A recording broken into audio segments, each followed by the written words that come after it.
I've read a couple of things from him, and like this does not sound like something that he normally writes, especially being a black man who writes other black characters. I think about it when he wrote Power Girl, when he wrote Wally West in that Deathstroke book when they were a part of his little Dark Titans team. Like they weren't talking about the Wu-Tang Clan and doing all of that stuff. So it sounds like it's intentional with him.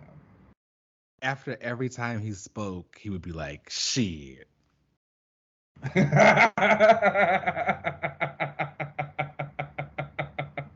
Like what? That's Like kind of at one point, Ted funny. Adams says something to him, and it's like,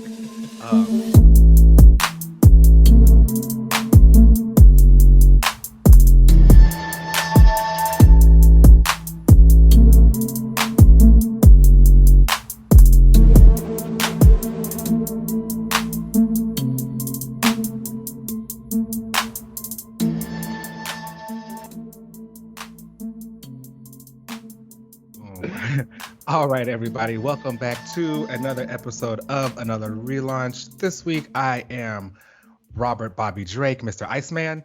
Oh, and I will be his best friend, North Star. Oh, good Judy. Both queens. Love them. How are you? I'm doing excellent. I went back to work this week, which was fine. It was also a short week because we Okay. had off for like Juneteenth and then it's summer Fridays, and Oh, it was that's just nice. it just kind of breezed through. So that was like really great. But I'm feeling good. I feel refreshed. Do you remember how last week I told you it's been raining every Tuesday? Mm-hmm. It Did didn't it rain this stop? Tuesday. It rained on, Oh, that mean we outside. I know, right? But no, it did rain on Wednesday and Thursday now. Oh, damn. I know. It's just Not the like weekend. it's fine. I Yeah, know your area was so rainy. it's usually not, but global warming is doing its thing. We're in the end times right now, so You just what is the kind of got to world? take what you got to do. How are you doing? I'm great. I have been having fun out here in Mm-hmm. LA. Been doing a lot of stuff for Pride, kicking it with friends, Mm-hmm. um, dancing, doing all that It's a good very stuff. long month. I don't know if you've ever realized that, but I think Now at 31, I do. I do realize it's a lot. I had some friends talking about going out this weekend, and I was like, weren't we just out? They're like, well, oh, there's this Pride thing going on. I was like, it's been Pride for a very long time. I think we might need to stop. Let's take a rest. Woo woo woo woo. Send out my rainbow love, but I'm gonna I put stay a flag out. in. Wave it and maybe take a little break. It's a lot. But yeah, I've been great. Out here just kicking it, really. I love that. Summertime, relaxation. Yeah. Yeah. I'm not really trying to travel too much this summer Mm. either. Um Flights are very or, expensive. or really have too many guests either. Cause I really just want to kick it for the summer. I just moved out here a few years ago, so Mhm. but what were the last 2 years? We couldn't do anything.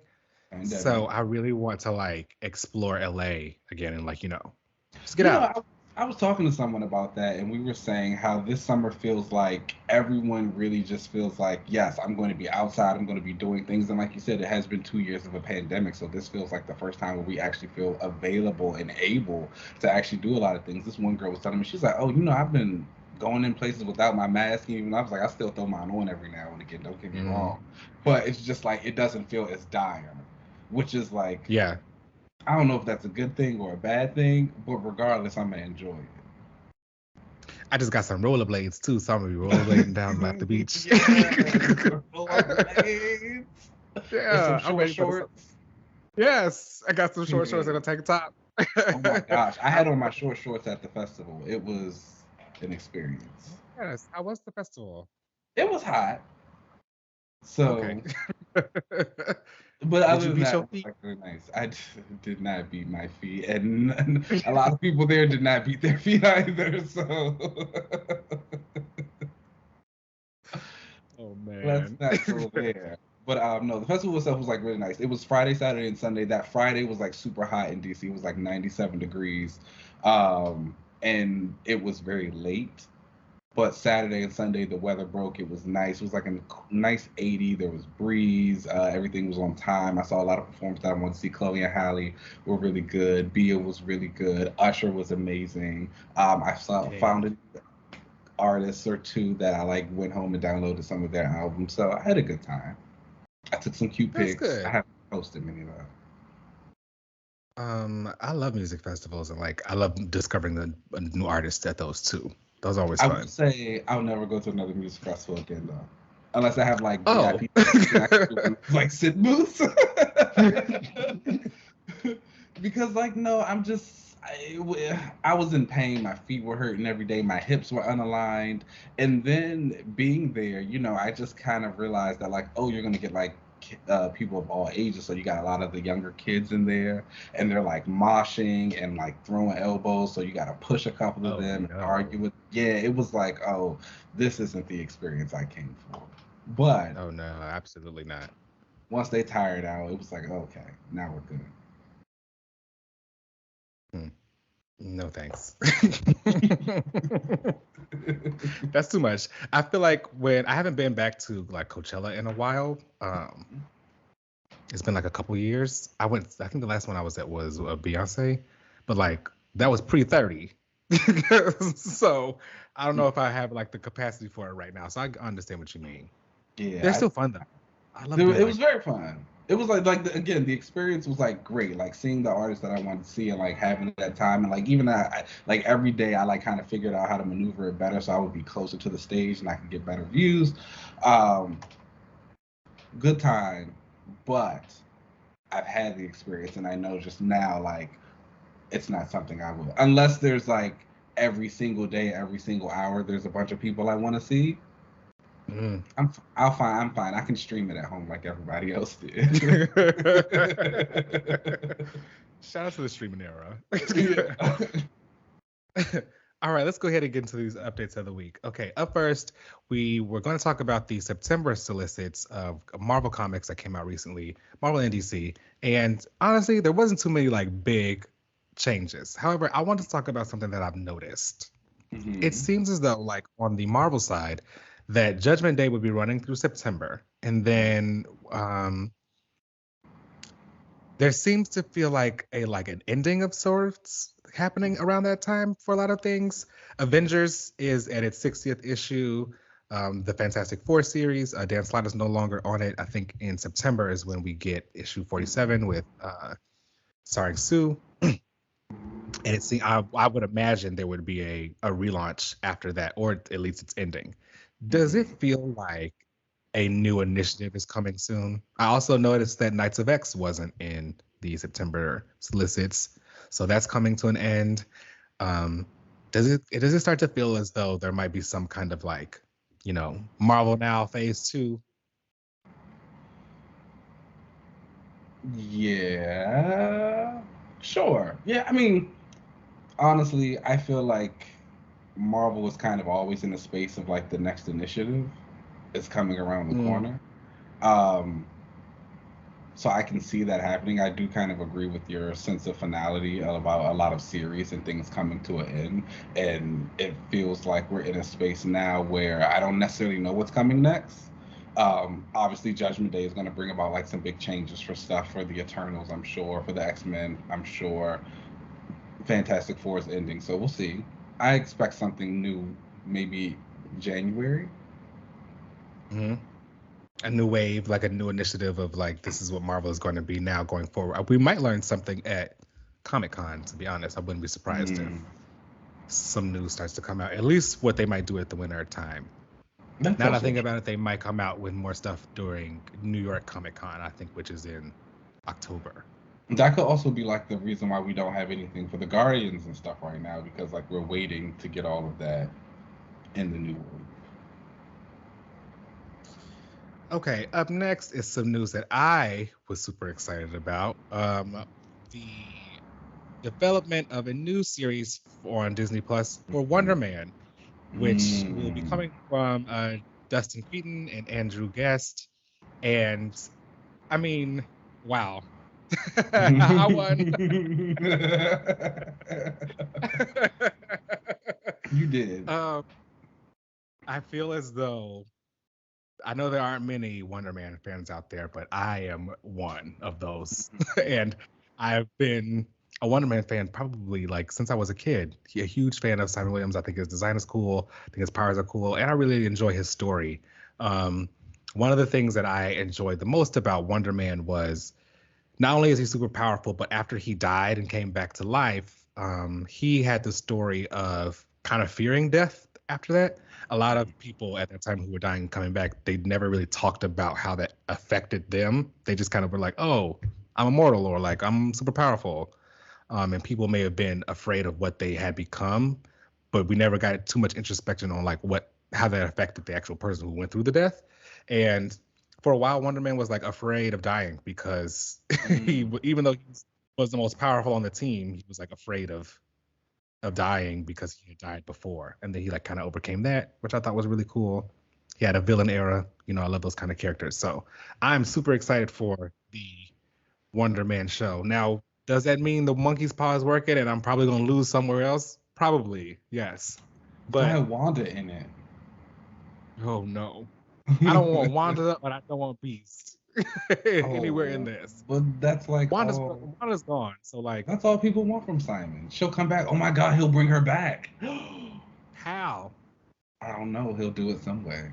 Or he'll like find her, like she'll be like she had lost her memory and she'll wash up on his shore or something like that, his beach house, because he's supposed to be like an actor. Well, that was actually going to be the next kind of tidbit of info, which is that is actually the rumor for the House of Harkness, a TV show, is that is going to have a like Children's Crusade kind of storyline where someone will be looking for Wanda.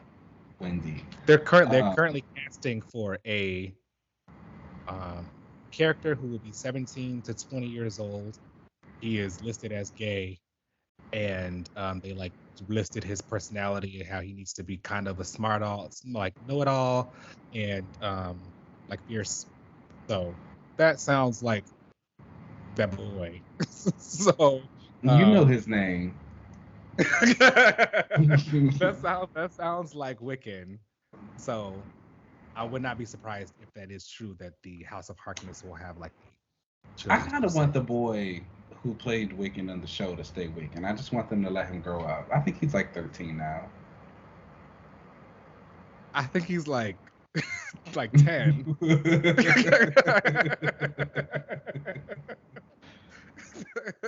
I don't think he's that old.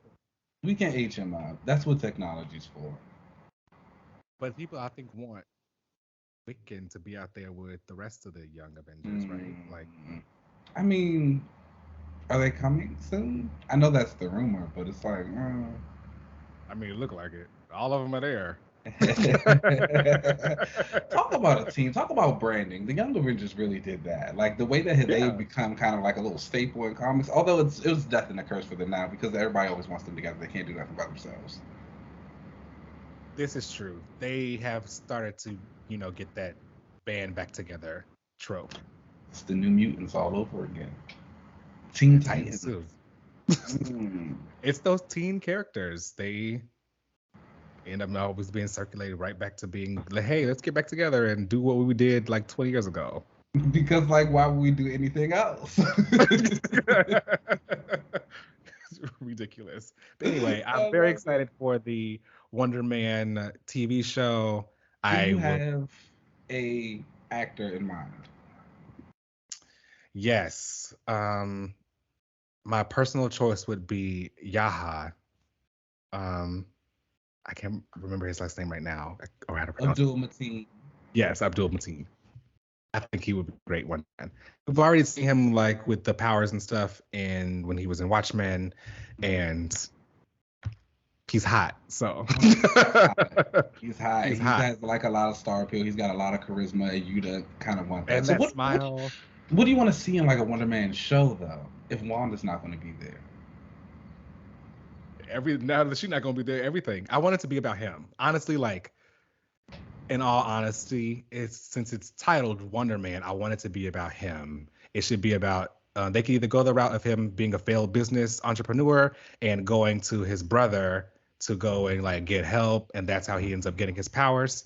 Or they can go the route of him, joining up with the villains or whatever, and then him being a spy basically for the Avengers and turning on them. So honestly, I want the Enchantress to be involved because she's like kind of really heavily in his story. She's the one who actually breaks him out of jail. So after he goes to jail for embezzlement, he It's always embezzlement. He took the fall for it, He took the fall for the embezzlement, went to jail. Enchantress broke him out, and she was like, we can give you powers. He got the powers through the Masters of Evil. So they could go that route, but I don't really know if a lot of those characters are really around. So they'll just like, make up whatever for him to get his powers that way. Honestly, I would prefer it to be AIM. There's an episode of Avengers Earth's Mightiest Heroes, and that's kind of what happened. The brother who is Grim Reaper, who's really cool. Like, the death powers magic, and he dated Necra. I think that he is the one who should be in the show to help him like get his powers, and instead of going to like a villain, just make it AIM. AIM would be fun. Okay. They'll probably also do some funny stuff. I do hope they also show him being like an actor, or him trying to become like an actor. I fully guarantee that if he is an actor, he definitely played Iron Man or Doctor Strange or something in the MCU version of the Endgame movie. I can see that for sure. Yeah. 100%. Yeah. That would be nice. That would be cute though. I'd enjoy that. I think so. I think that'd be great. So like he's got a lot of stuff for himself, like completely separated from Wanda. The Vision won't even be involved because his original brainwaves weren't even based on Simon, so they have no connection to each other. So now this is just going to be completely about Simon. No, thanks. If they're brothers, then that means Wanda's around, and that's okay. I mean, Simon loves Wanda. He does. He does. They've moved on. They have both moved on. She will always pick that robot. And she always moved on. I just don't think he did. He did. They've broken up and he's moved on. Okay. So yeah, we'll see what happens there. I think that he'll have some great stuff. I hope that he is given his villain route. Probably, now that I think about it, they probably will give him a villain route because then that gives Carol someone to fight. She does need something. She gonna lose. She gonna lose like she always do when they fight, but it'll be something. She'll fight back a little. Okay. But yeah, the next bit of tidbit news that we have is Marvel Studios will be returning to San Diego Comic-Con. So they haven't been to Comic-Con since about 2019, although Comic-Con has had like virtual Comic-Cons. I don't know how successful they've been compared to like DC Fandom, and since Marvel Studios anyway does a lot of their announcements at D23. But Marvel Studios has confirmed that they will be at Hall H this year, given their panel. Do you have any predictions of what you think they will be talking about? No, actually, because I do feel like their universe is heading more towards Secret Wars, multiverse stuff, and that's not really my jam. But that's a lie. Well, not about it not being my jam. That's true. But there is something I'm hoping for, and that's Blade news. Oh, I forgot about that, actually. They probably will be having Blade news. I think they started filming that recently. Yeah, they did. So it's like, I don't know, maybe like a first look at the suit, maybe a picture or a poster or something. I don't know, some concept art. Him in costume, probably, for sure. Just bringing more of the cast out, like announcing what the movie's actually going to be about. Anything. That's a good point. I am expecting a Black Panther teaser. Are you excited for that? No, Oh. I'm not. Okay. Which is wild. I want to be, but I'm not. Is it because Are you? is it because of that girl? Yes. I'm sorry, it is. Yeah. um, I don't know. I don't know how I feel about it. I don't know. I'm excited to see Lupita again. I'm going to see it. I am curious. Yes. I'll give you that. But everything else, I don't know. We'll see. Maybe we'll see what the first trailer gives. Mm-hmm. I do know that the timeline. Do you think it's coming at San Diego Comic-Con, or do you think they'll save that for D23, which they definitely will still have a D23 this year? I think they might save that for D23. Mm-hmm. But I don't know. But if they're making like it a big deal that they're returning to Comic-Con at Hall H, all that, then they might do it. Like come back with a splash. Previously, when they had D23 and Hall H, they did big announcements at both. So, but I think D23 probably is where you'll get more Disney Plus stuff and more trailers and stuff, because that's just their company. But we'll see some stuff at. Bladers want to see. I don't know. I'm just ready to be, I guess, shocked by something. Mm-hmm. And I feel like obviously I don't necessarily think we're following like the same formula in the way that we used to with the MCU, but I feel like the characters we've gotten have all been very expected in a sense. And so like I'm kind of ready to see like who's going to be like the unexpected breakthrough. Mm-hmm. Yeah, I hope that we start to get more characters and like kind of pushed in those like bigger, like obviously we got my Wonder Man show, so I'm getting happy. I'm getting happier there. And I do personally think that they're heading towards I don't want to jinx it, but I think that it is going to be Operation Galactic Storm / like a Kree Skrull war. I think that's where it's heading. I don't know if that's just wishful thinking. But I think that about Galactic Storm, but I can see the Kree Skrull war. We'll see what happens. But I do think that is like what they're heading towards, kind of on the cosmic side, while the bigger stuff probably is going to be a Secret Wars. I am not expecting any kind of X-Men news outside of the X-Men 97. You'll probably get some concept art and maybe like a teaser of the. I forgot about that. Are you excited for that? Not really. No, I don't really like the 90s X-Men cartoon. What? It's nostalgic. It's like, classic. I was about to say it's actually not that good, but it is. It's not good. It's iconic. I'll always give it that. I shall meet you at the monorail. Storm and her speeches. It's classic. Although I will say that Shadow King episode is iconic. Like where they went back to Africa and she like had her nephew. Was that her nephew? Mishnari yes, or something like that. He was running fast and run with it. That was like that episode is like burned in my brain. Mm-hmm. See, it's iconic. But so like I'll probably end up watching the show. But updated animation should be cool. It's just the X-Men in the 90s, which are like we've seen them before. Yeah, I mean, like I said, I like Lorna when she was in the X Factor in the 90s. So.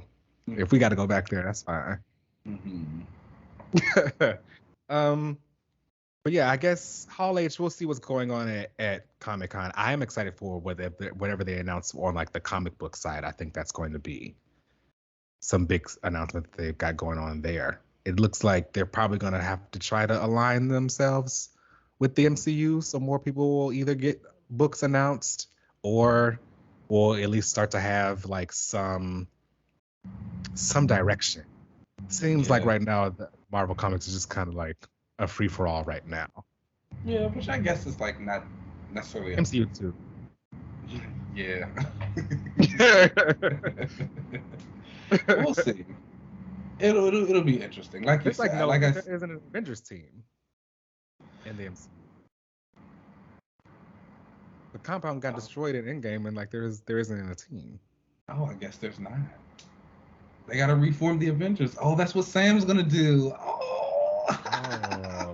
Oh yeah. Good.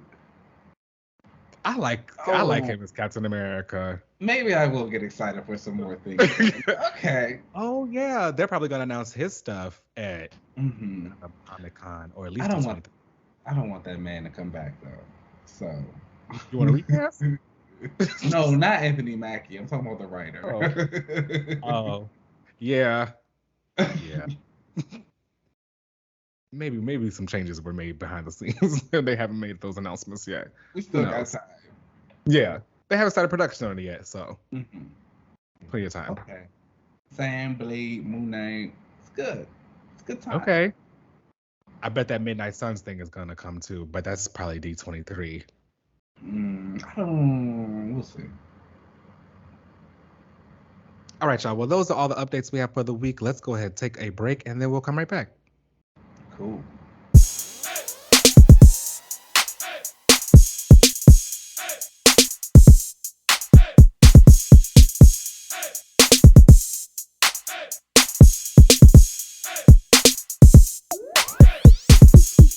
All right, hello, everybody. We are back for another review in the comics section of the show, and this was kind of a heavy week. It was a big full week for me. I don't know about you, but also I got my little Comixology notification, and next week is also going to be kind of a heavy book. I don't know if it's because of the delays that Marvel's been experiencing, like maybe everything's coming out at once now. But like I got like 12 books next week. I was like, oh, I don't got time. It's getting hot for the summer. Um, It's getting hot for the summer. It is gonna happen some, but no, I'm excited because I think it's a lot of good quality stuff that's coming out now. So let's actually go into it. And the first book on our list is one I actually didn't read this week. I kind of forgot it was coming out, but I know you got into it. So let's talk about Dark Crisis: Young Justice #1, and this comes from Megan Fitzmartin and Laura Braga. I like Braga's art. Okay, yeah, I actually really like the art in this issue. And this was a fun issue. Okay, so everyone knows the Dark Crisis is going on and the Justice League is dead. And this issue is basically Young Justice responding to that. And that is we have Impulse, the original Superboy, Tim Drake Robin, and Wonder Girl Cassie Sandspark.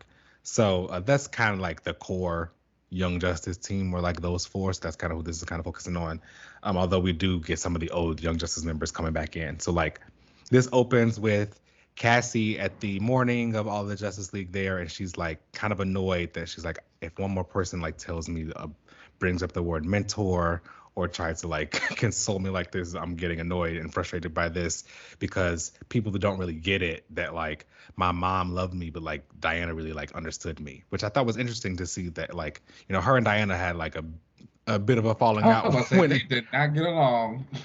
they did not they didn't get along at all. But they did kind of grow towards the end of or whatever. They kind of found some peace between each other, and this kind of makes me feel as though through that growth, that inside anyway, she felt like Diana like understood her, even though she didn't always like her. That's a kind of a So recurring thing, Cassie. Cassie sees her teammates from Young Justice, and she sees Tim Drake and is like, oh, look at Tim. He is the third Robin, but the first one to choose it for himself, which is because he can't do anything else but always rely on that identity, which she kind of cleared him with that. Like, yeah. I thought that was an interesting kind of read there. She is going down the line basically about like, Else is here and he's the fastest one amongst the other two guys, but all he ever does is trail behind them like a lost puppy instead of figuring out exactly what he wants to do. And she's like, trying to figure out why they all just still standing there. And she's like, even me, like I am feel like I'm like, people forget about us. Like, why are we always like the ones that are forgotten about?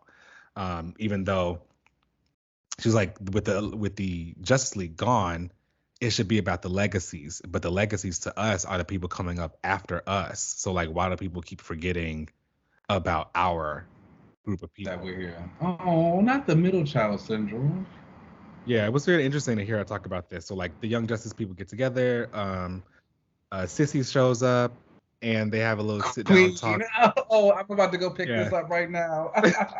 she shows up, but she's in regular clothes because she's like, I don't want to be a part of this life no more. Like, I don't want to do this superhero stuff. She hates it. Yeah, she says she's told over them that like, I'm not doing this. And she pulls Cassie aside and is like, what's going on? You look upset. And she's like, everyone here is like, just everyone's acting like the Justice League didn't just die and like we're supposed to move on from this. No one's being real about their feelings. No one's being like upfront with any stuff. Like everyone's trying to act like, how like you meet someone from high school who you saw from high school, and you have to almost, when you see them again, they think that you are the same person you were in high school instead of like, no, I'm a completely different person now. Like I've moved past those things. She kind of says that like, everyone's trying to act like we were when we were Young Justice, when we were around each other, but like we need to start being a little more real. Yeah, and Cassie's like, they're so annoying. Like sometimes I wish they would have just stayed dead. And she turns around and they were all like vanished. They all vanished. And she's like, what's going on? Where did they go? Sissy's like, good luck looking for them. I'm not getting involved. I'm not doing the superhero stuff. Like I'm not even getting involved. Good luck to you. And she leaves. Cassie basically goes around to like every superhero she can and is like, hey, Tim, Superboy, and Impulse are all missing. Can you help me? And they're all like, I have my own stuff I got to worry about. Like I can't help you. And if the three of them are missing together, they're probably grieving together. Like they'll be fine. It's cool. And pretty much for the rest of the issue, like no one listens to her. She's like, something's going on. They're all gone. Then we get this flashback or flash forward. I'm not really sure where they are, but the three boys are in this like other universe or something, and they fighting this woman with like huge titties. And I guess it's someone who they may have fought before or something. Her name is the Mighty Endowed. And I guess not that. I guess they fought her before or something, and I don't know, but like they try to fight her again, but they have these flashbacks of like, oh, we've like done this before, and then all of a sudden Cassie appears, but in her like Wonder Girl costume when she had like the pigtails and the goggles. So something's going on there. I think they may have been transported to another universe or something. Who knows? But our Cassie, I guess, is one of the our Cassie is wanting to look for them, so we'll see. But it was really good. I would really like this like kind of introspection on these characters because again, they are the middle child of the legacies. Yeah. Okay, that's pretty cool. What would you rate the issue? I would give this issue a 3.5 out of 5. I enjoyed it. Cassie was great in it. I liked them kind of touching on these relationships. I actually do like Superboy in this, and Cassie brings up, her and Superboy used to date, but after he died, her and Tim like made out one time, but then she never told Superboy about it. So I do like. She's a messy lady. My girl. So yeah, I have to give it a 3.5. Okay, well that's cool. If you're a fan of Young Justice and Cassie, go ahead and go pick that up. All right. Next up on the list is Black Adam #1, and that comes from Christopher Priest and Rafa Sandoval. Now, I'm not gonna lie to you, I actually thought about getting this, because I really like Sandoval's art, but I don't know, it's just something about Black Adam. This was a mistake. Oh, was it? So I like Black Adam actually. I did check this out. I was excited for this because it's supposedly like Black Adam was going to have a new heir basically, and there were going to be this black boy who was going to be, I don't know if they're going to make him a new Black Adam or give him his own code name or something, but he was going to inherit the power of Black Adam. And like I said, I think Black Adam's kind of cool. So I was interested in seeing what was going on in here. And this shit was corny. I was like kind of offended reading this because I was like, how did someone come up with something so corny? Was it like was it corny in the way that Miles Morales Thor comic was? Yes, but maybe worse. This nigga talk about, here go let me bring up the the Wu-Tang Clan. So like, let me tell you what They love the happens. Wu-Tang So Clan. it opens with like Teth Adam, which I never really seen Black Adam look this way. He looked very young and kind of suave looking in his like non-Black Adam form after he said Shazam. And he's in this basically this judiciary meeting about how, I don't know, something happened in Kondak, and he's like not paying attention. He is having these flashbacks of when he fought Darkseid. And I guess when he fought him, it was a really cool fight. He had this really cool fight with Darkseid, and he punched through him, but then like his arm started to decay, so something's wrong with him. I think he's dying.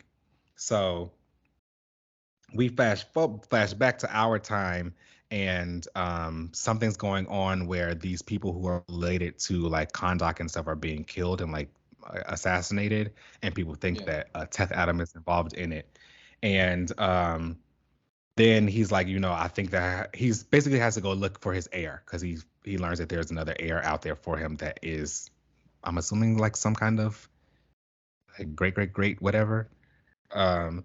So then we get a flash over to this guy named Malik, who is a doctor. We're in this hospital. Malik is a doctor.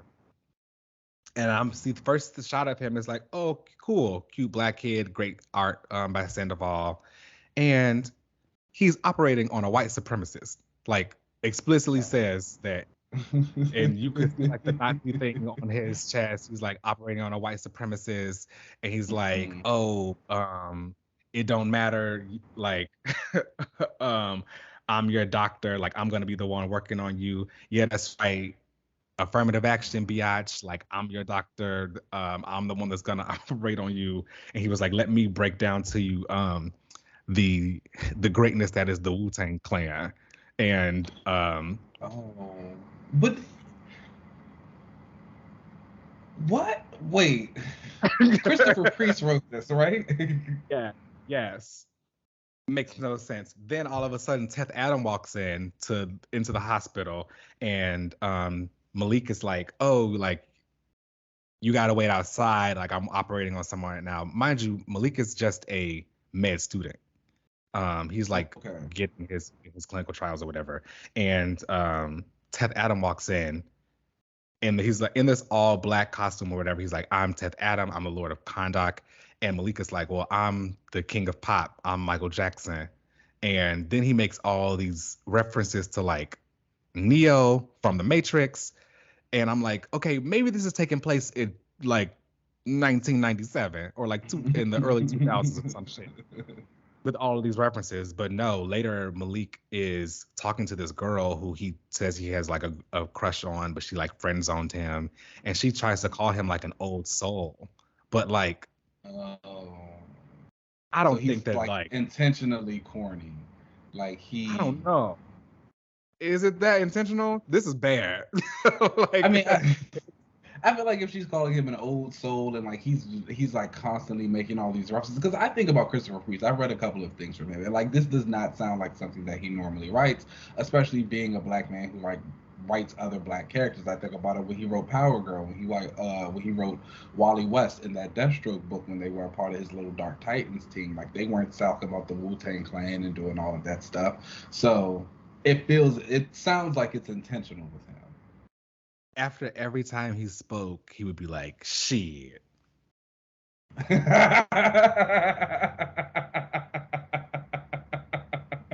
Like what? Like at one point Teth Adam says something to him and it's like, Teth says something to him and Malik is like, oh, you think that's gonna bother me? Shit. It's like, what? And he's like, oh, I'm about to up. He says at one point, I'm gonna up him Gangnam Style on this man. And I'm like, wait, what? That sounds, I hope it's intentional because that's rough. But the corny guys need a win every now and again. The ones who listen to what's that man who died? Kevin Williams. Oh, big yikes. Those are the people for him. They do sound like this, but this is bad. Well, is it solely bad just because of like Malik and that speak, or do you think like everything else in it is also kind of bad? Everything else in it is fine. It's a very typical. The hero is dying and he's passing on his power to the legacy. It's very like standard that way. It's just Malik is really corny in this, and it's his book basically. Because I think about the He said Falcon the book Wu-Tang that came out a couple years. Yeah, the Wu-Tang Clan really always seals the deal. They love the Wu-Tang Clan for some reason. I don't get it. But I think about the Falcon book that came out a couple years ago when Sam was in it, like that. It had like Sam, Dr. Voodoo showed up, Misty showed up, Blaze showed up. It had him kind of doing different stuff with the supernatural. The book itself was not that bad, but the way the writer wrote the new Patriot, Rayshawn, his dialogue, oh my gosh, it was awful. And it like ruined the entire book. Like you could never pick up an issue and just like kind of skim past anything Rayshawn said, because he was like always there and he was always talking, and he was always talking about Beyonce and Jay-Z and like the Wu-Tang Clan and like stuff like that. You know what I'm saying? It's just like, let it go. I feel like there is a way to make a character youthful or whatever without dating it, or you can make him corny too without dating it. By dating it, you make it really, you sound very, hello there, fellow kids. Like you're very out of touch. That's true. Especially like when you say the Wu-Tang Clan. I'm sorry, I do not believe any like young person in this day and age is listening to the Wu-Tang Clan. I don't care how big of a hip hop head they might be. They not. Let's call it. And if they are, that's not their favorite. It's like, okay, it's okay to say these things. I think like we all kind of just like grow and like music changes and like that's the new norm and like that's fine. If these kids want to say Lil Nas X is their favorite rapper, like so be it. That is your choice. Okay. But it's not the Wu-Tang. The Wu-Tang Clan. It's not them. I'm sorry.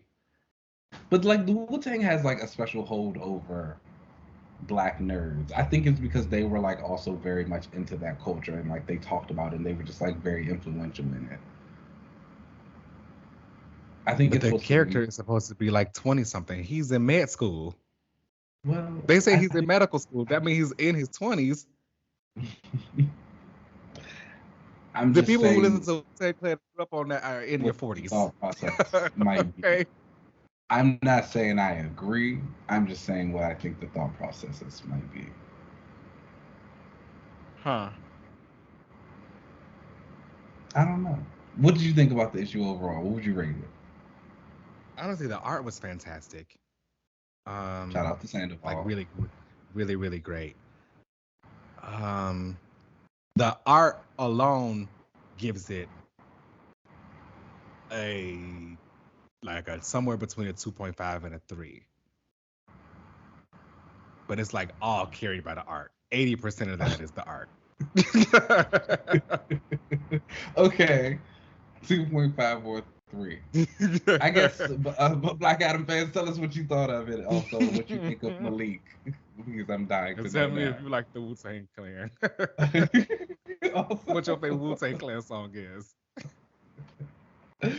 Oh man, I think I got a shirt that like said, I got it like years ago when I was like really coming into my like nerddom, and it says Black Nerd Problems, and it's got like the Wu-Tang symbol on it in the afro.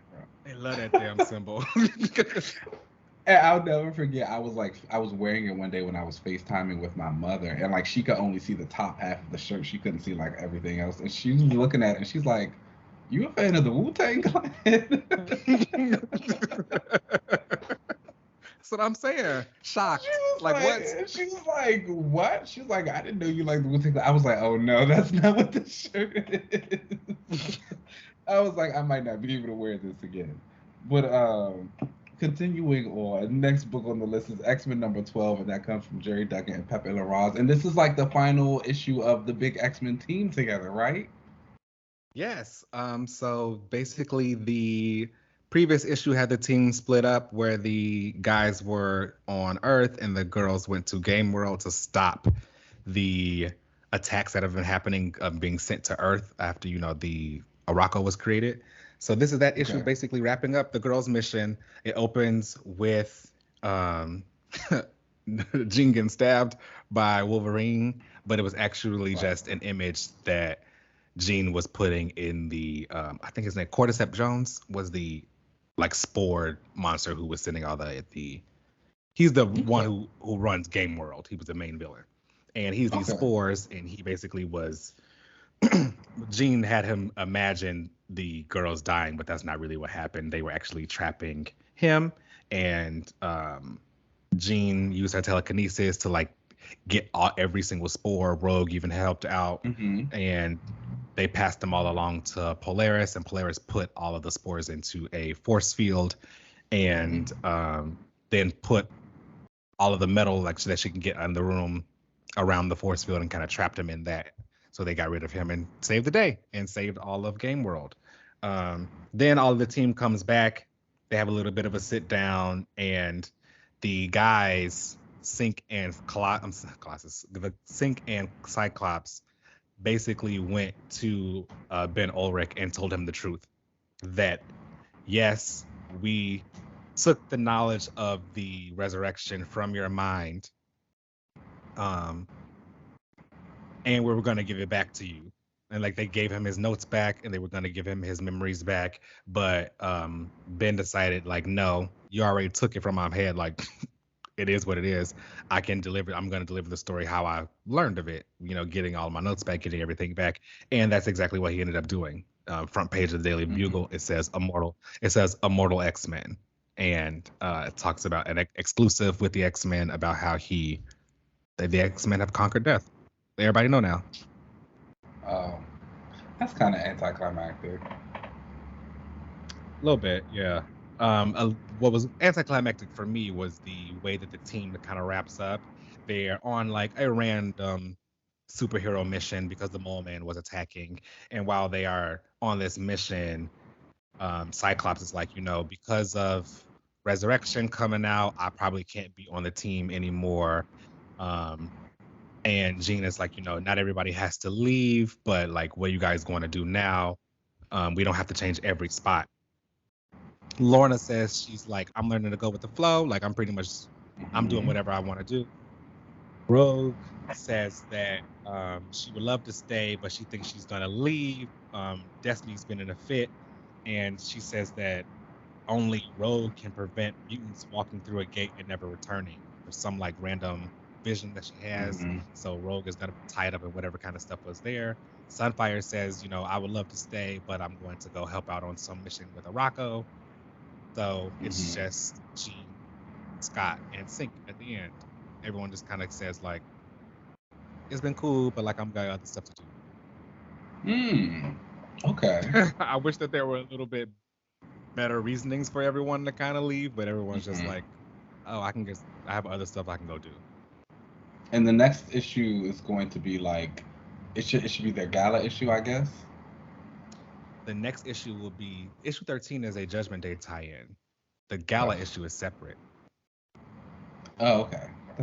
That's so I think the issue 13 is supposed to 13 and 14 allegedly is when the new team will come out. Okay. I might check but back I think in because over those two issues we'll find out. Yeah. We'll see. Overall, I thought it was cool. I had a great time with Lorna. Polaris got some fantastic showcasings throughout these 12 issues. Some great showcasings of her personality. I feel like a lot of people didn't really know a lot about Lorna because she's always been in X Factor and kind of on an ancillary book. But now she was on the main team, so we really got to see her personality and her powers. And, she's a chill, powerful girl, except, don't get in her face or she will kill you. So I'd love to see that. What would you rate this issue? Yeah. Overall, it was a solid wrap-up issue. I would give it a 3.5 out of 5. Okay. Solid. That's very nice. Again, I'm excited to see where Lorna goes next.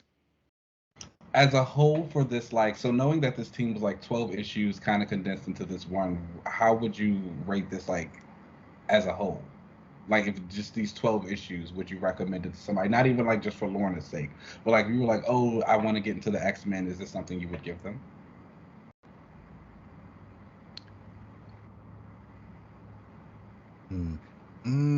I think for the Krakoa era, yes. As a place for someone to get started with the X-Men, no.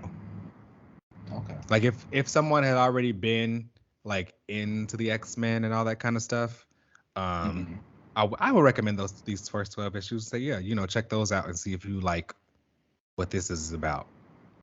Okay. Okay. That's good. I love that. It gives you a lot of like, if you are looking for some just general super heroic X-Men stuff, then yeah. Okay. All right. It didn't get too deep. so I wouldn't recommend it for that, but like, yeah. Just some fun superhero fanfare, like keep it cute, get to know a couple people. That's always fun. That has its place. That has its place. So I can do that. All right, moving on. Our next book on the list is the Marvel Pride special. Came out this week. Last week we had DC. This week was Marvel. And I have to say, I think last week we talked about them, and I was saying how I feel like the DC specials tend to just show like the LGBTQ superheroes doing their thing, and like just how that involves their love life. I have to be in it. And the Marvel ones tend to like just kind of focus on like, oh, their coming out aspects or like the emotion that they're feeling with it. I'll say that this one was a very nice change. It was different. It had them just kind of doing heroic stuff that they would normally do. There didn't feel like there were as many stories as there normally are in this one. We got like we got two Loki stories actually. One had America, Wiccan, and Hulkling. One had him in Asgard throwing like Loki Pride. We saw some gays in Wakanda. We met some We met some new trans mutants who are coming around. We saw Emma show up and things like that. I thought it was like a cute little issue all in all. Shout out to the gays. It's Pride Month. Continue gays. Good for them. And then the next book on our list is New Mutants 26. And this comes from Vita Ayala and Rod Reese. And I gotta tell you, this story is like fine. I think New Mutants is fine. But it is kind of very boring to me. And this story about magic is not exciting to me in the slightest. And it's not because I don't really necessarily dislike magic. I think about books that I really enjoy and how I kind of want to go back and read them multiple times and like pick it back up and see something that's really grabbing me. And this just isn't doing for this. This is a story about Ileana kind of removing the trauma of limbo from her life and all of the things that go on with it and like just being free and a new person. She gets a new soul sword because there's old woman magic who's there from the future. She's been fighting the demons and she used the spell that merged them with warlocks, so they got the virus, and she uses that to make the new sword, which she gives to Ileana, which they are able to get out of limbo with. And Maddie, Danny, and Rain are around. And it's kind of like interesting because Maddie's not really saying anything or doing anything or like contributing much, except for a sarcastic comment every now and again in the background. And for a story that I felt like was supposed to be taking over, I know, right? What else is she? And she's still wearing that Goblin Queen suit. They couldn't even put her in something different. But I feel like she's supposed to be, taking over Limbo. You think she'd have a little bit more saying, like, oh, this is how I think we should handle it, or like, this is why I kind of want to see, or this is where I want to go. Especially just being Maddie, she thinks she know everything anyway. She got that gene syndrome, so she find a way to insert herself, And I just don't get a lot of that. I think the action, when it happens, it's very light. It's literally like just this one page, like every few issues, they come swinging swords at each other, and then it's done, and they go back to talking. And I don't know. I just feel like the art does a lot of the heavy lifting for me. And if there was a different artist, I don't think I would feel the same way about this book that I do now. I think it's fine. I think Ayala does a really good job at selling emotions. I think Reese does a really good job, like, with the face acting and, like, showing that. And together, it's a great team. I just think that the story itself is boring. And there's nothing that ever makes me want to go back and read it. That's unfortunate because I know you like the New Mutants, but it might be time for them to just get a new path. I thought that the whole like counselor thing was interesting, but maybe it's time to elevate that or something. I think it's interesting for Warpath. I think Mm, him as like the counselor and teacher has been something that's been really well done, and I think it like really follows his story extremely well. From the guy who originally joined the young team, mad and angry, trying to get revenge for his brother, going to join Cable and X Force, going to become a full-fledged X-Man, going through all of this stuff, and now he's at this place of peace and happiness, and he's carrying that on, and he's teaching it to the younger generation. Counselor Warpath is like the bee's knees. I'm all about that. I actually really love Warpath though, so that works for me. right. Everything else, it's kind of like, oh, okay, like it's cute, it's fun, it's sad. I guess I'm just tired of being sad. Yeah. So, all in all, I'd give the book a 3.5 out of 5. Again, I think it's a fine story. I think it's told well. I think the art's good. This book just might not be for me, and I keep trying to come back to it, and I just gotta realize that it's just not for me. Yeah. Just true. And next up on the list is Knights of X #3, and this comes from Oh Teeny no. Howard and Bob Quinn. And let me tell you something. So, they said this book is only supposed to be 5 issues. That's what it's listed as Amazon. And then it wasn't in that one solicit. So people aren't really sure if it actually did end or if it just did a skip month. And I got to tell you, I am so ready for this book to end. Like, if this is 5 issues, let me just power through and let's be done with it. Because I am tired. Again, this is another one where it's like there are some really good ideas in here. And like I've said that from the beginning. I think Teeny has like immaculate ideas. And I think when Hickman was around, he was kind of mentoring her and she was on a very much upwards spiral of like how she was writing. I think things were getting progressively better and the storytelling was like really like making its move. And I don't know if it's because I don't know. I don't know if it's because of like how X books feel as a whole, but like this is like ugh. And we have been doing this for 3 years now. It's got to stop. It's like time to move on. But in this issue, the two teams are operating. Gambit, Megan, Kylan, and Rachel are trying to find Mad Jim Jaspers to rescue him from the Furies. Betsy, Richter, Shatterstar, and Mordred are in Sevalith trying to get in touch with Death so they can like free him and find a way to stop everything. While this is going on, like the storytelling is just kind of weird. Like Betsy's crew is in Sevalith at night, but then later on they're also still there in the day. So time is passing, but like we're still in the same like few hour or so with Gambit's team of where they are. And then like the entire time Gambit's trying to get his team to rescue people, Rachel is just like crying, like, we gotta find Betsy, we gotta get Betsy, I can't talk to Betsy, I can't whatever. It's like, girl, shut up. Like, go do something. And even when it happens, so like finally the two teams connect and they come back, and like Megan gets a really nice power usage where she like reminds people that she has these elemental abilities. She creates these giant tornadoes. She sends the Furies off. When the two teams reconnect, Gambit is like trying to stop Jim Jaspers from getting executed, and so he's like, Rachel, we got to do something. And Rachel's like, oh, Betsy, we still got to find Betsy. Like, girl, a man's about to be executed. Like, why are you worried about Betsy? She's not worried about you. That's her girl. And I do not enjoy that ship at all. Also, it like lacks chemistry, and I feel like having a character just like screaming for another one does not invoke a relationship. There's nothing that ever really says they get deep with each other. There's no like cute, playful banter. There's no like fun flirting. It's just like it feels like a sister relationship. Mm. I don't buy it. But I know a lot of people like it because I think it's finally gonna get Rachel out the closet, and I know a lot of people have been calling for that. So Right. We can give her a whatever. girlfriend though. We could give her a Like, girl. okay, someone that actually makes sense. Yeah. But I think, and this is the thing about again with Teeny, I think she has like really good ideas. So there's that we finally get the history of Mercator, one of the kingdoms in Otherworld, and we find out that it is Mr. M who first appeared back in like the District X days, and he was a big part of the 198 after decimation and all of that happened. He's one of the Omega level mutants. Apocalypse actually gave him the Siege Perilous and like took him to Otherworld and was basically like, this is a place that you can make your kingdom. Like with your powers, you can do whatever you want. Just all I need you to do is hold this Siege Perilous here for me for when our kind needs it, because we will need it in the future. And he's like, okay. He's like, well, I'll do it.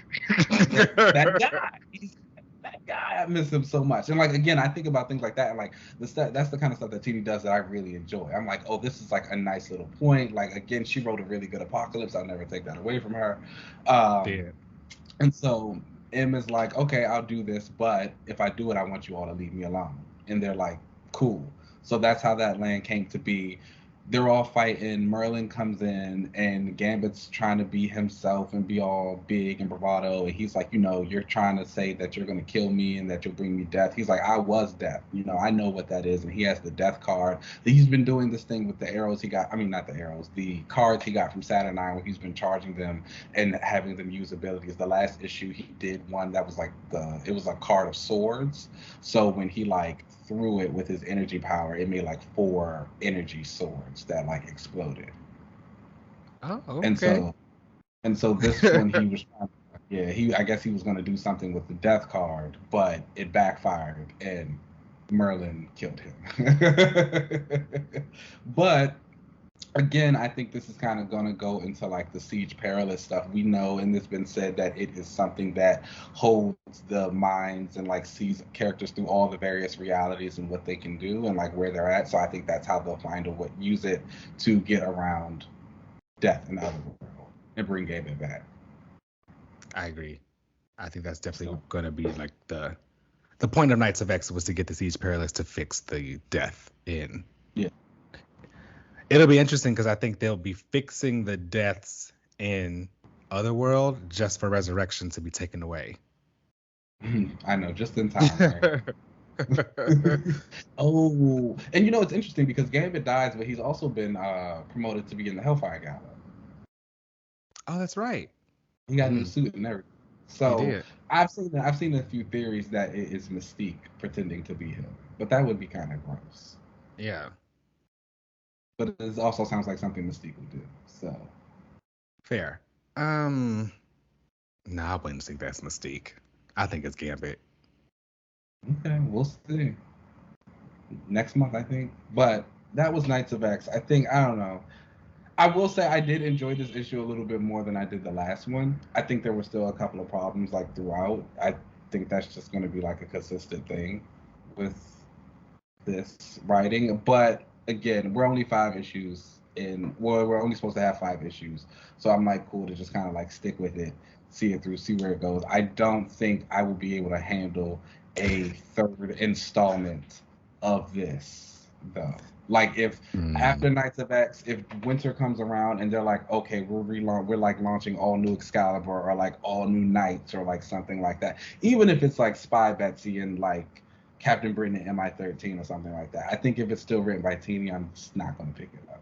Yeah, it's time for a relaunch. I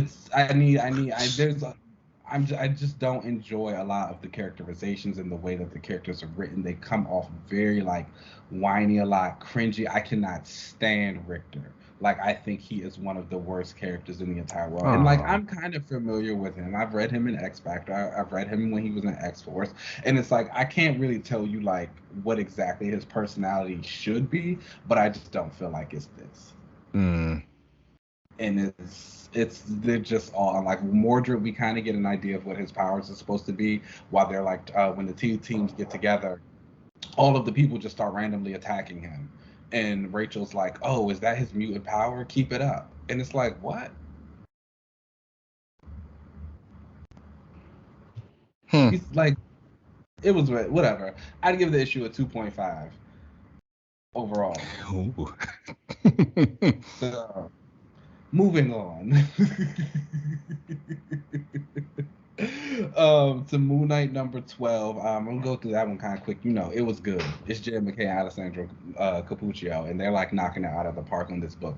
Moon Knight like is fighting off Zodiac and a bunch of people who are trying to attack the Midnight Mission. We see some like really cool stuff with like all these like kind of Ghost Phantom Moon Knight type of situations. Hunter's Moon comes in to help the team. His crew's going tigers around. But the big thing about this issue is that the end of it, once it's all done, it's no longer Mark Spector. We have Stephen Grant. And he's like, I'm here, I'm in control. Like now, it's been kind of bloody, and I'm not like that. So it's like, let me introduce myself, and then we're going to start getting into more of that. So like, I'm really excited for that, and I think that was a big issue. We haven't had too much of the personalities. Mark's always been talking about it, but we haven't seen them. So it's like this is the first time we've seen one. So I think that's cool. I recommend this issue highly. It's a 4 out of 5. Pick it up. Okay. And my final book of the week, this was a good one. It's Immortal X-Men number 12. I mean, I said number 12, number 2. And that comes from Kieran Gillen and Lucas Wernick. Now, I think Lucas Wernick's art is very pretty, but I don't know how I feel about him on interiors. I think his proportions are a little off, and there were a lot of artist errors in this issue. Like Destiny is specifically not at the council meeting. It's like said she's like in her room like writhing in pain and stuff like that, but she is literally in every panel at the council meeting in the book. So it's like somebody not editing. I'm pretty sure. I think they actually made a comment that like Storm wasn't there either because she was off doing the Regent thing, and she's like surely sitting there at the table. So it's just kind of like, okay, whatever. But we'll take it. But this issue is basically all about Destiny and Mystique. Destiny is talking about new visions that she's seeing and all of the stuff that she's going through, and she recalls the first time her and Mystique met and how they knew they were in love. She just talks more about her powers and how all of that works. She also discovers the secrets about Sinister and how he cloned Moira because she sees him in like some of the other universes, and she sees him like being eaten by this giant like energy powered Exodus, and he seems to be having like a phoenix sitting on his shoulder, and he's got like his little holy halo going on, and that's a flame. I thought it was pretty cool, but I also like Exodus and all the religious iconography, so I do too. It looks cool, and she's I like his flaming halo. That's hot. Yeah, it was super hot. And so as Destiny kind of figures this out, she eventually like does get. We don't need no Phoenix though. We could nip that in the bud now. I mean, I'm not a Phoenix fan, so I like support that 100%. Absolutely not. Hope is. I assume it was Hope, and you know that's his girl. Oh, sorry. That's that's his girl. Destiny does eventually make her way into the council meeting. But not before it's actually revealed to everybody that Mystique was like impersonating Xavier. She gave Hope the helmet. She's the one who went to Sinister as Magneto, like, and blew the whole stuff up to like bring Destiny back. So they're all arguing about it. Xavier's like, we need to do something quick. Kitty tries to jump up and be like, oh, you're being mean, and he shuts her down. And let me tell you something. It was in that moment that like it really clicked with me. I might be a Charles Xavier stan. I've always said I like that man, but I like that man. I don't think Mike should be involved in that sentence. You are a Charles Xavier stan. You say that fairly often. Every time he's brought up, you're like, well, he's got a point. He's got a point. He's very rarely wrong. And, you know, and it just really got me more excited for, like, the Charles Xavier issue of Immortal X-Men. I feel like Charles is a man who's a bit of an egomaniac. We've gotten a lot of the morally gray Xavier stuff in the past, but I feel like he's always been able to rely on the people who's around him. Like, Magneto's always been maybe, like, a little bit worse. Moira turned out to be a little bit worse. Like, his students know he's a bad guy, but they'll never really, like, fully challenge him in that way. Someone like Jean knows everything he does, and she supports it fully. And I think now Xavier is helping him do it. She helps, okay, all the time. Now I see him in this space of being on the council. There's no Magneto. There's no Jean. Cyclops is gone. Storm is rarely around. Nightcrawler might be there, but he's like still a good person. Colossus, and really everybody left are people who are kind of anti-Xavier. Hellfire, Destiny, Moira, Mystique, Sinister, Exodus, they not pressed to suck up to him, and so like now we're gonna finally get him in this chance. We're gonna see Xavier by himself again, and like how he handles these people, and I love it. Him and Mystique are like yelling at each other back and forth, and I'm like, oh, this is great. Like he's got it, but it's like he has to bring this out now, and I'm like just really excited to get to his issue. But Destiny continues on. She starts writing some new journals, because again, we see that like she's seeing the future. We get like some Judgment Day stuff. We see a little snip of it looks like Jean and Emma standing with Sinister and all of these other type of things. And at the end of it all, she's crying because she's writing all these futures and seeing all of this stuff, and Mystique's not in any of them. Oh, that's what she gets. Isn't that what she gets? Isn't it amazing? I like actually cheered. I was like, yes. I was like, end her. So that was that. That was lady. That's what she gets. Nasty lady. And it's just like nasty. It's just like, ooh, like, she got what she deserves. So I'm truly serious. Like when I say that whatever happens to Mystique, if she dies, did you ever watch Game of Thrones? Yes, of course I did. You know, some people they didn't die. But you remember how everyone felt when Joffrey died? Yes. That's like finally. I can guarantee you. As soon as I read that page and she was like, "Oh, she's not any of my cheer," I was like, "Yeah, this is the book. I'm really enjoying it." I will also give this issue. I will give this issue a 3.5 out of 5. The writing and stuff was really amazing. I love the way Gillen writes Destiny and kind of like the prose he does. Again, it made me way more excited for Xavier's issue. I only take some of the points away because of Wernick's art. I think it's very pretty. I think he does some faces, but it's a little. We'll see. I think he has a lot of room or a lot of time to get better. Obviously, and he draws anything better than I would, but it's a little. Yeah, I prefer his covers more than his interiors. But there's always time to get better. Sometimes. But yeah, those were the books of the week. It was a good week.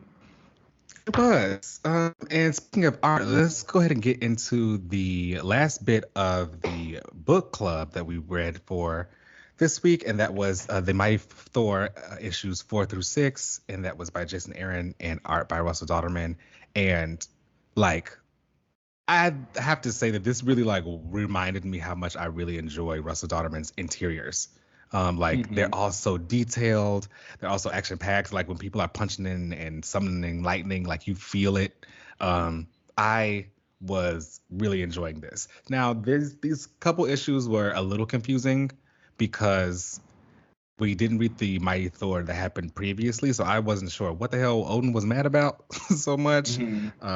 So like in these few issues, Odin has arrested Freya, and there's like a civil war or something going on in Asgard because he's a part of the old, and like I guess new people want to be taking over and stuff because I guess Odin was away, and while he was away, they developed their own government, and he thinks that everything should still be like, the old patriarchy, but newer people want to have like, voting and all that kind of stuff. They want to have their own council of people. So that's where all this is crazy how art imitates life.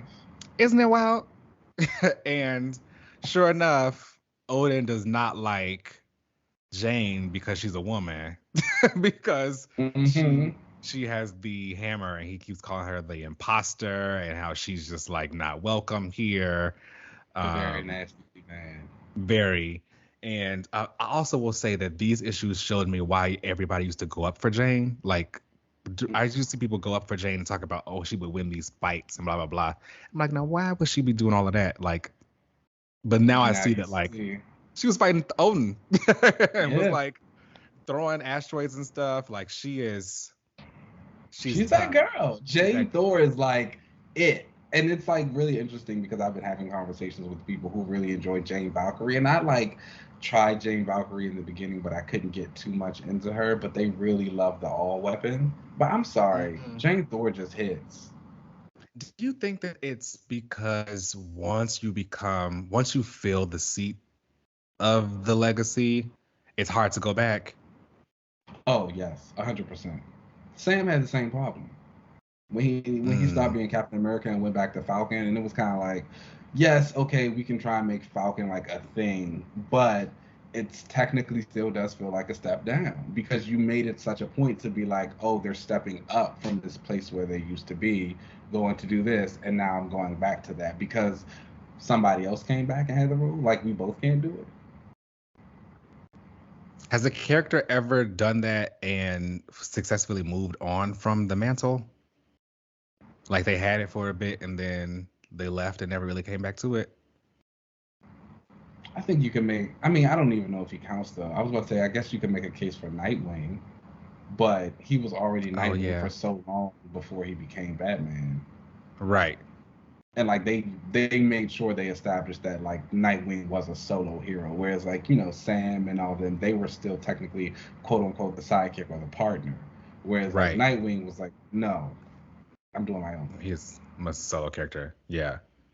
Yeah, I don't really know about how you really handle those mantle upgrades when it's time for it to go back because it feels like such a downgrade. Because this Jane, she was beating ass, and Mm-hmm. I really liked all of that when she was going up against Malekith and like all the dark elves and like this story. He is trying to marry this light elf queen Mm-hmm. who Enchantress like uses this like magic spell to enchant her basically, and they get married and he like ends up taking over down there. I thought that stuff was really dope. All the stuff with Loki too was really cool. Mm-hmm. I'm not sure because this is like really my first foray into current Thor. I'm not sure how often Loki like flip flops because All the in time. this in this issue he's like anti Odin. He's like all about his real father, Laufey, the Ice King. So he's like, okay, he's on that side. He even like stabs Freya in this, which I was shocked to like turn that page and see when he like stabbed her with that poison blade and she's like dying. Odin in the middle of Mm-hmm. his fight with Thor is like, hold on, girl. Hold on, girl. I feel something ain't right. And Freya's there, like being stabbed, and she's been killed. And Loki like leaves and joins back with his father. So like, I'm not sure how often he like switches to being part of the Odinson side and then not, and Oh, does a lot of that. all the And time. It's like why do they keep letting him come back? because he's family. He literally stabbed you. Like You can't turn your back on family. it We was fight wild. sometimes. It's okay. You just let it go. Oh my. But yeah, I overall I really love this. Again, it really woke up how much I really love the interiors for by Russell Dauterman. I think they're really great. Yeah. And like the colors and stuff are really awesome. And there's the story. I Mm-hmm. might continue on with it. I want to see how she gets rid of the hammer because by the end of this in issue 6, we finally Mm-hmm. see Odinson, and he's been like captured out in space by something, and he's finally returning. So at this point in the story, um, Jane is now Thor, and she's like kind of being exiled from Asgard because Odin is no longer there. His brother is now sitting on the throne, um, and Freya's in jail. So she's not really like she's on the outs with Asgard and the light elves and stuff. They're all doing all that out there, light and dark Mm-hmm. elves. So at this point, there's more stuff for her to do as well as Odinson is coming back. So I'd like to see how he gets his hammer back. So I know he It's has it. good. Those like final issues of the Mighty Thor that Aaron did with Jane and like how that story wrapped up with the cancer and the hammer and all of that. It was very well done. And I know a lot of times people can feel like the writers don't always stick the landing on certain events or what happens or just the characters where they have bumps in the road. And I truly do feel like Jane Thor in that story was like a perfect run. Aaron really knocked it out of the park the entire time. I always recommend it to people who've never read it before. Yeah, so far this stuff has been fantastic. I've only this is my first time and I would recommend it to people Yeah. because it's been really great comic books. Um, but yeah, that's how I felt about all that kind of stuff. Definitely send in y'all comments and questions about the book club. We're gonna be switching it up for July. You know, school's out, so we decided to go with something a little bit for the kids, and we're gonna be reading New X-Men. and Mm. this will be interesting. We will be starting with just reading the first 3 issues of New X-Men. So New X-Men from 2000, I think, 6, and issues 1 through 3. And this will be interesting because I know Keenan gets sick of me saying "who" every time he brings up a lot of these New X-Men characters. So, Shameful. like, oh, it's from 2004. Mm. Yeah, Damn. but again, like, who is Wolf Cub? Oh, he wasn't important. He died. Like, see, and I feel like there's gonna be a lot of those. So we'll see about these. There'll be All I know is I remember some of this stuff. I didn't read all of it. I remember back when it was coming out, I was kind of reading some of it. I liked Hellion. I liked Wind Dancer. Why was Wolf Cub the one who popped up though? Because who is Wolf Cub? Like, who why is that? Like, why have all one? Was it Wolf Cub? Like, who are all these kids? So let's do a reread of this and we'll see what's going on. So definitely check that out. Got your Marvel Unlimited app. So if you're already on the books, join us for the book club. Let's go ahead and take a break and then we'll come right back. Cool.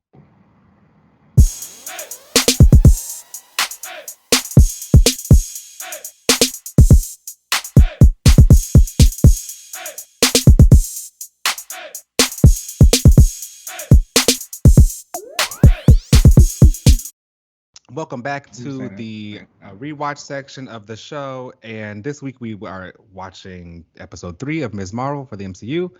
And this was basically the info dump episode.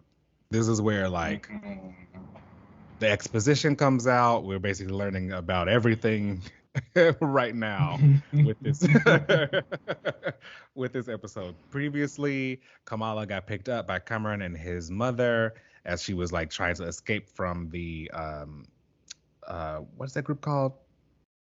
The Damage Control. And Yes. so they get taken back to her house, and basically they tell her this entire story about how she is a djinn, or they were called the clandestines.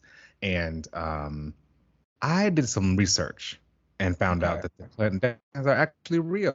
So you know, when she said it, it sounded very familiar to me. I was like, I don't know, but I was like, oh, this is also like a real word. So I was like, maybe I'm just like conflating two different things. Right. I thought it was just a real word, but but it actually is like a group of people in the Marvel universe. It's actually like the clan. It's 2 words. The clandestines are what they are, and it started with this random man who like fell in love with a genie, basically a djinn, and they had kids, and like their kids, the genie made the man immortal, and like gave him powers, and then like their kids became like the clandestines, and like they just like lived forever. Oh, okay. Not really from another universe, but the djinn is from, like, I guess not human, obviously, because they're a genie, but they are a real thing. Now, I don't know if they're going to be making Kamala one of these offspring. Obviously, that's what it looks like. However, I don't know, because in the comic, Cameron, the boyfriend that has a crush on Kamala, he wasn't human like Kamala was, which makes me wonder if this is all just a fake out, and that they'll still be inhuman at the end. And that because we Aisha, did see that Kree arm. Exactly. So in this story, like Najma tells Kamala all about like all of the past, about this bangle. We see Aisha, who is her great grandmother, and who like is cute because it kind of looked like they looked for like a girl who kind of looked like Iman Vellani. It's like, oh look, you were Ms. Marvel in the past. I thought that was kind of cute.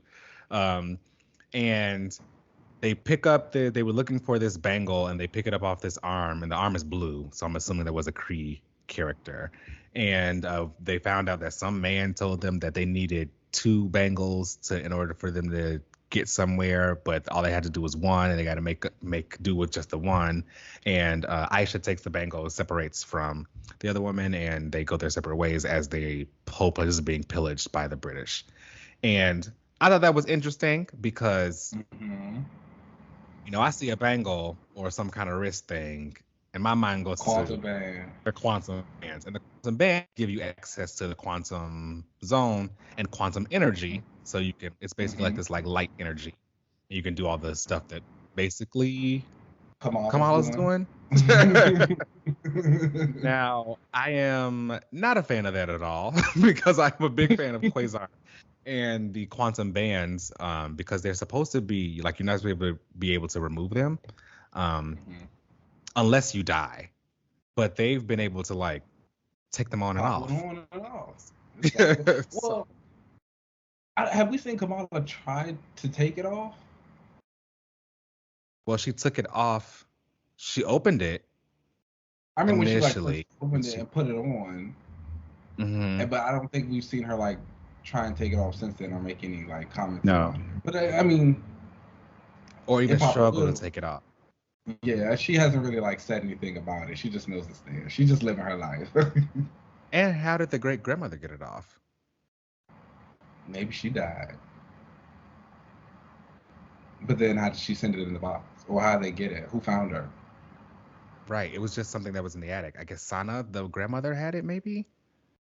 But like wasn't the great grandmother's whole thing that like she went missing and no one ever saw her again? Yeah. Maybe she left the bangle with her kid. I don't know. Lady. Yeah, we'll see. She seemed cool. So who knows? We'll see about if they end up making them a djinn or if they are just inhuman or the clandestines. I won't lie. I'm personally a fan of like the djinn and clandestine thing, but that's just me. I like Kamala's power. I like the new powers, but I think a big thing about this show is that it's got a big tie into things around family and like history and all of that stuff, and I just enjoy that that's how her powers are coming about, and it's really something a little bit more personal to her story than it was with the Kree.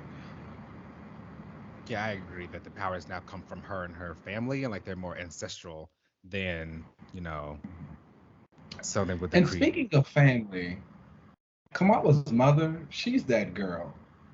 And like the parents are so cute. Love her. I love the parents. Like and again, like this show is like really strong when it emphasizes that family bond and like how they're doing it, how they're raising Kamala, how they're talking with her and teaching her. And I just think every scene with the mom and Kamala just always feels really real and endearing and like beautiful. Oh my God, the scene of them in the bathroom and the mom was like, "You don't have to do any of this stuff alone." That got me. Yes. Sorry, it got me. Yes. This is really good. And even those moments where she has disappointment with Kamala and she's still just kind of looking at her like, just be honest with me, just tell me the truth, just be here to help, I'm here to help you, and like do all of that. Like when they out there talking about, oh yeah, we saw Kamala pull the fire alarm, and she's just sitting there like, oh, no, not my girl. But then she like goes to her, she's like, just tell me. And she's like, she can't do it. And she's I really love the parents, and I really love the family dynamic that they put on this show. I think it's really the core, the strength, the heart. And I think that's what raises it above a lot of these other ones that we've had. Yeah, I agree. The parents and all of the family aspects are really fantastic to see. Even at that wedding and seeing all of them come together, the wedding was great. I had a friend of mine recently she was getting married. She's an Indian girl, and she looked like a princess, like just beautiful. And this wedding looked so fun and very bright and really cool to be at. Like I love the little dance that they did. And Bruno was cute. Bruno's a cutie. I think the brother. No, not him.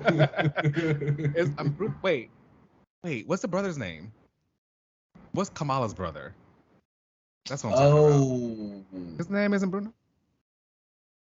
No, Bruno's the friend. Bruno is the friend, right? Duncan. Duncan, yes. Because because Cameron keeps calling him Brian. Right. Whoever the brother is, he's cute.